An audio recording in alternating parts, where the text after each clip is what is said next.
Bienvenidos a su programa Impacto Financiero. Un gusto tenerlo con nosotros como televidentes.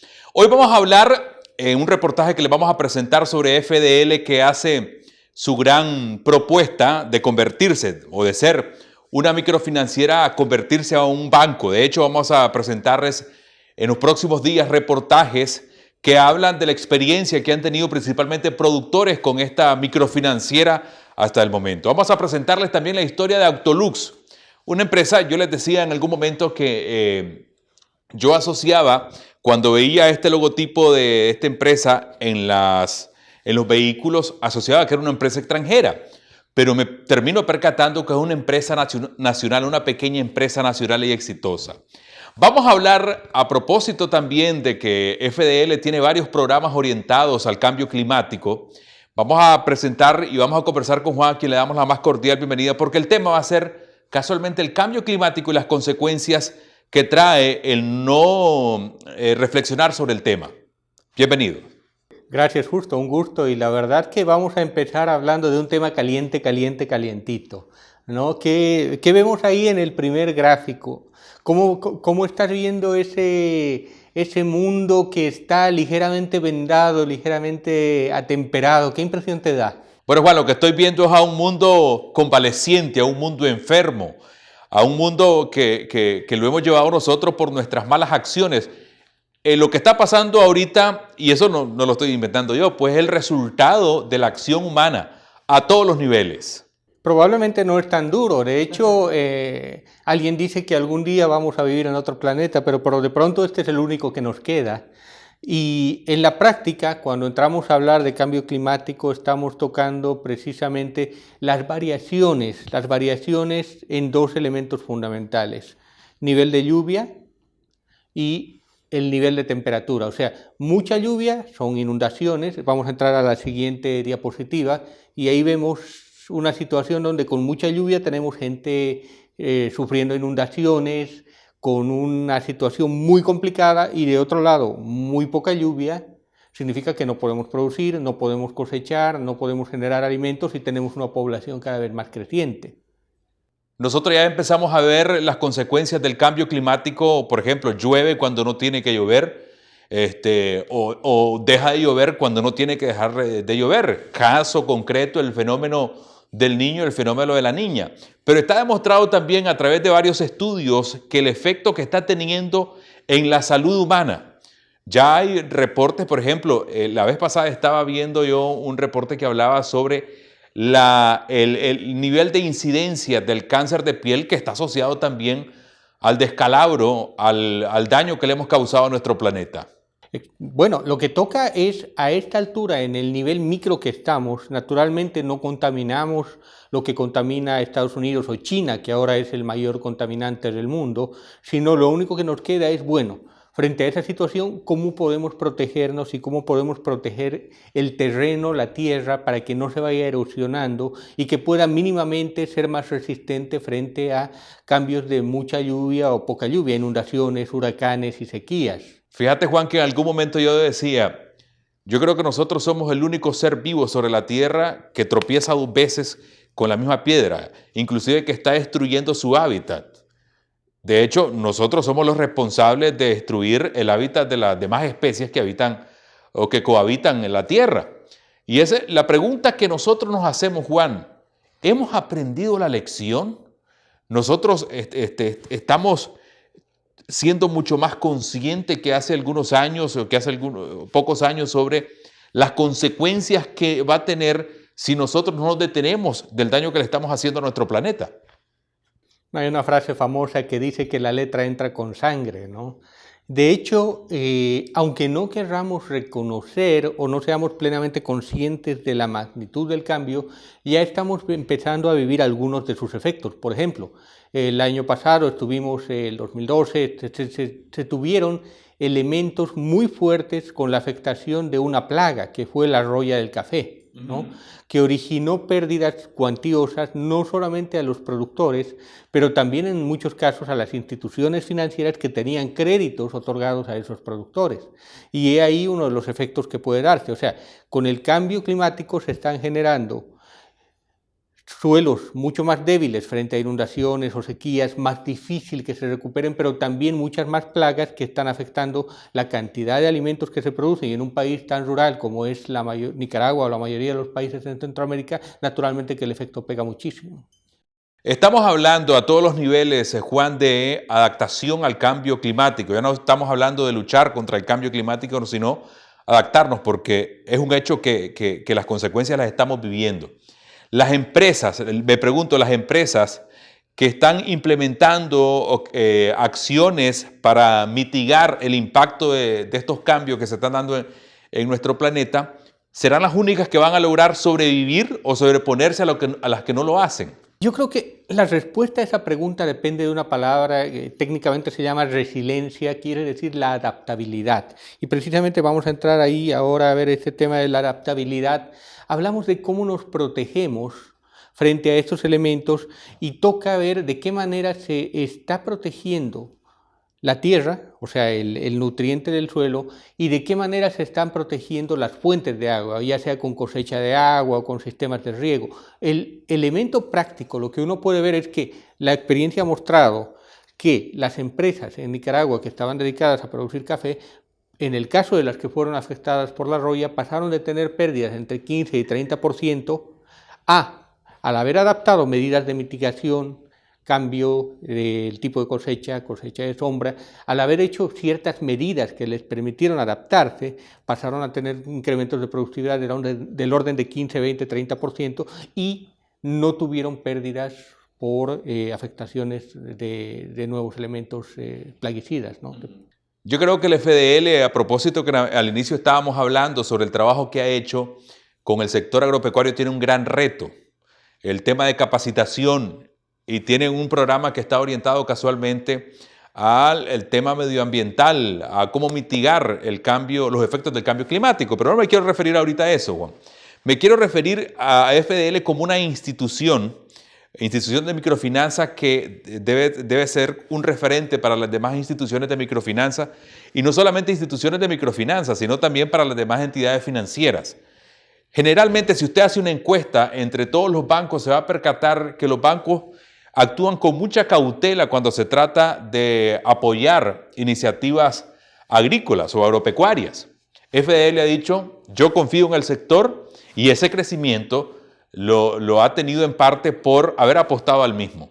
Y bueno, estás entrando, voy a pasar la diapositiva. Precisamente en el caso de FDL está invirtiendo en un producto y en un proyecto que se denomina Ecomicro, con el cual está desarrollando un paquete verde que incluye un componente de crédito para inversión en medidas de adaptación al cambio climático y un componente de asistencia técnica, de tal manera que el agricultor pueda recibir la ayuda, la orientación, decirle, mire, los riesgos que usted tiene son estos, estos y estos, y para protegerse frente a estos riesgos lo que podría hacer es invertir en este tipo de medidas. Y en ese caso el agricultor dice, bueno, ¿y de dónde sacó la plata? Y ahí entra precisamente esa visión empresarial de ponerle el recurso financiero para que puedan financiar esas medidas y de alguna manera con esa mayor protección ya el agricultor, el productor se vuelve más resistente, aunque haya mucha agua o haya poca agua, lluvias o sequías, de todas formas va a poder mantener el nivel de humedad del suelo y la productividad de su pequeña parcela.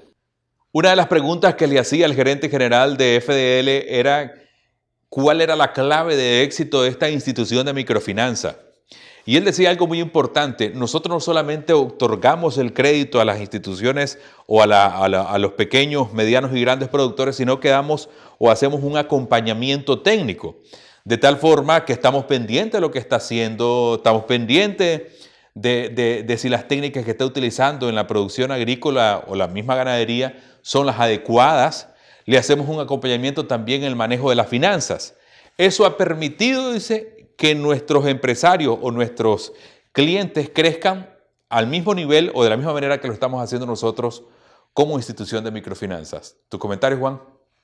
Y probablemente esa ha sido una de las grandes virtudes, o sea, vincular la parte técnica al financiamiento, por un lado, y por otro lado, la otra gran virtud es, una vez que el productor generaba la cosecha, darle las vinculaciones con algunos comercializadores para que puedan vender esa cosecha. Entonces, de alguna forma, la parte de producción y la parte de comercialización son dos elementos que se tienen que manejar paralelamente para que el elemento de producción en el área rural, en la agropecuaria, sea exitosa.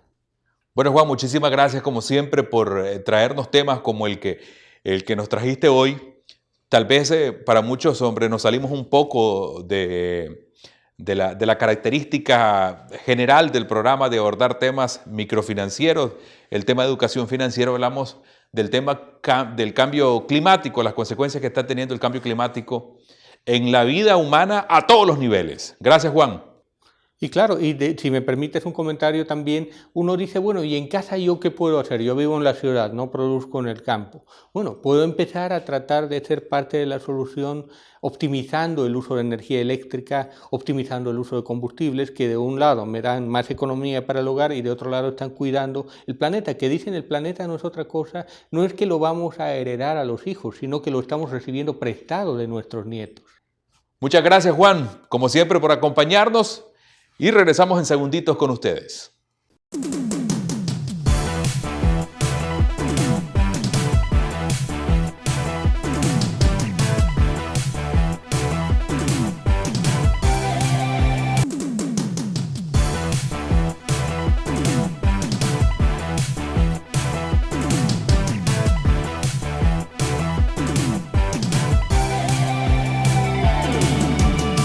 Cuando nosotros revisamos la historia de FDL, nos vamos a dar cuenta que nació de a poquito de la Universidad Centroamericana, una pequeña institución de microfinanzas, a convertirse en la más grande institución de microfinanzas. Y es por eso que les traemos esta historia a ustedes, porque consideramos también que es una empresa de éxito. ¿Cómo lo han hecho? ¿Qué cosas han hecho distintas que han sobresalido al resto de las instituciones microfinancieras? ¿Cuál debería ser el ejemplo que deberíamos de retomar nosotros, independientemente de que no nos dediquemos al giro de negocio del FDL? Conozcamos parte de su historia. El Fondo de Desarrollo Local, por sus siglas FDL, cuenta con una red de 37 oficinas diseminadas en el territorio nacional.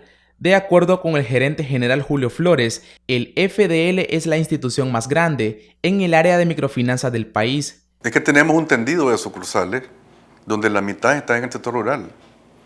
Nosotros estamos en Huihuilí, en San José de Bocay, en El Cuá, en San Juan de Río Coco, en Quilalí, en Guaslala, en La Dalia, en Nueva Guinea, pronto en San Carlos, en todo el Pacífico de Nicaragua. Y ese tendido de sucursales se va a mantener ahí. Y son sucursales que ya tienen una base de clientes y muchos años de estar operando ahí. El FDL se destaca en la prestación de servicios crediticios en el ámbito rural de Nicaragua. Tiene una importante presencia en el sector urbano, en el que atiende a micro y pequeños empresarios. Nosotros iniciamos con estudios profundos desde Nitlapán, de la universidad, del sector rural, y observamos una necesidad de financiamiento en el sector rural. Paradójicamente, el sector rural, siendo tan importante en Nicaragua por su peso económico y por su población rural, es donde se concentra más la pobreza y donde se genera más empleo, más autoempleo. Entonces nosotros la gran diferencia es que nosotros decidimos especializarnos en el sector rural y montar una tecnología de crédito para el pequeño productor. Esa innovación creo yo que nos hace distinto de lo que es las microfinanzas tradicionales. Lo otro es que no solamente nos quedamos con crédito, sino que también con servicios no financieros, lo que nosotros llamamos las finanzas plus. La necesidad de que el poblador rural, el pequeño productor, pueda recibir, además de crédito, asistencia técnica, que pueda vincularse a empresas de comercialización o que pueda exportar en muchos de los casos, y que la institución pueda facilitar a través de alianzas con empresas, a través de alianzas con instituciones del gobierno, a través de alianzas con organizaciones de productores, estos procesos de inserción.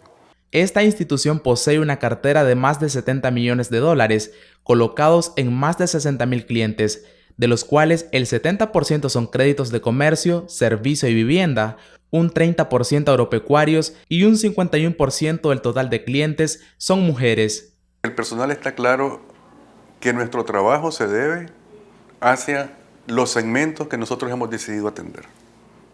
Productores agropecuarios y microempresarios urbanos, porque tenemos una cartera amplia también para microempresa urbana. Y que no solamente el crédito es suficiente. Eso por un lado. Lo segundo, que esta es una institución financiera que tiene sostenibilidad financiera. A pesar de que hay programas que impactan en el desarrollo económico de los clientes y que en algunos casos hemos subsidiado la asistencia técnica, no somos una institución de beneficencia. Somos una institución financiera sostenible. El progreso que ha tenido el FDL también le ha traído desafíos, como el de ejecutar cambios a nivel de institución. Como somos una institución en marcha, no una institución nueva, con más de 500 empleados cuando empezamos este proceso, cambiar la cultura institucional hacia un esquema de cumplimiento de manuales, de entrenamiento del personal sobre temas nuevos normativos.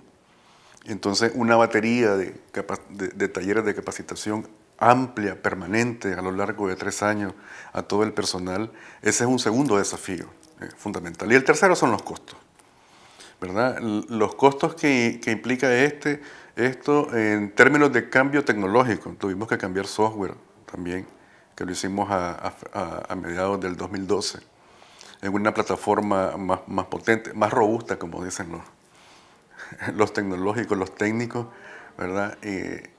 Eso implica una inversión cuantiosa, ¿verdad? Las licencias de los programas, la compra de equipos adicionales potentes, que son los servidores, instalar un sitio alterno, que significa tener otro equipo de software y de hardware funcionando fuera de Managua en caso de un evento natural que te impida que la operación en Managua funcione. Estos cambios han demandado tiempo, capacitación y costos que en consecuencia representan un notorio crecimiento del Fondo de Desarrollo Local. Debido al tamaño que la institución tiene a nivel nacional, seguimos siendo la institución más grande del país. Y el cambio institucional es necesario en esta etapa del FDL para poder crecer en el largo plazo, para ser sostenible completamente en el largo plazo, captando recursos del público a nivel interno y no solo tener fuentes externas. En su proceso evolutivo, el FDL ha considerado con mucho análisis la intermediación financiera, consciente de las implicancias de este asunto. La necesidad también de prestar servicios adicionales a los clientes. El tema de intermediación financiera implica no solo otorgar crédito, sino que implica un servicio de depósitos y también de otorgar crédito. En tercer lugar, tiene que ver con que los organismos internacionales que nos brindan fondos, los bancos internacionales que nos brindan fondos, se sienten más seguros también cuando una institución del tamaño, de la escala del FDL, es regulado por un organismo como la Superintendencia de Banco o en este caso como la CONAMI en el caso de las microfinanzas con la nueva ley que salió en el 2011. En aras de ampliar sus servicios, el FDL envió una solicitud de creación de una financiera a la Superintendencia de Bancos para que ésta les autorice operar y 2 años después captar dinero del público. Los clientes, la mayoría de los clientes, tienen la necesidad de contar con más servicios. Nosotros brindamos créditos de corto plazo, de mediano plazo, tenemos alianzas con empresas, digamos, de comercialización, tenemos alianzas con Itlapán para asistencia técnica, pero el servicio de depósito no lo tenemos. Y otro menú de productos financieros que nosotros podríamos hacer alrededor del depósito. Una vez que uno tiene una cuenta de ahorro abierta en una institución, perfectamente puede transferir fondos para pagar cuotas de préstamo. Perfectamente puede enviar una remesa, ya sea interna o externa. Perfectamente puede hacer pagos de los servicios públicos. Entonces, para nosotros es sumamente importante poder brindar un menú de servicios adicionales a los clientes, de tal manera que hagan todas sus operaciones financieras en un solo lugar. Aunque la solicitud de operación como financiera todavía está en proceso, el gerente Julio Flores ya adelanta algunos efectos que tendrá el ajuste a la nueva normativa. Siendo ya una financiera regulada, las normativas no nos van a impedir mantener nuestra base de clientes. Sin embargo, es muy cierto que las normativas y la regulación te provocan cambios institucionales alrededor de más control, más cumplimiento de política, menos flexibilidad. Te provocan también adicionales costos en la operación, ¿verdad? Tener una gerencia de riesgo, tener una gerencia de auditoría interna fortalecida, tener un equipo de prevención de lavado de dinero que lo exige la ley, no solo la superintendencia, también la CONAMI y la UAF, que es un compromiso también del gobierno de que esto se controle de las instituciones financieras. La experiencia del FDL en crédito rural cada vez más se fortalece y es reconocida internacionalmente. Eliezer Rivas Flores, Impacto Financiero.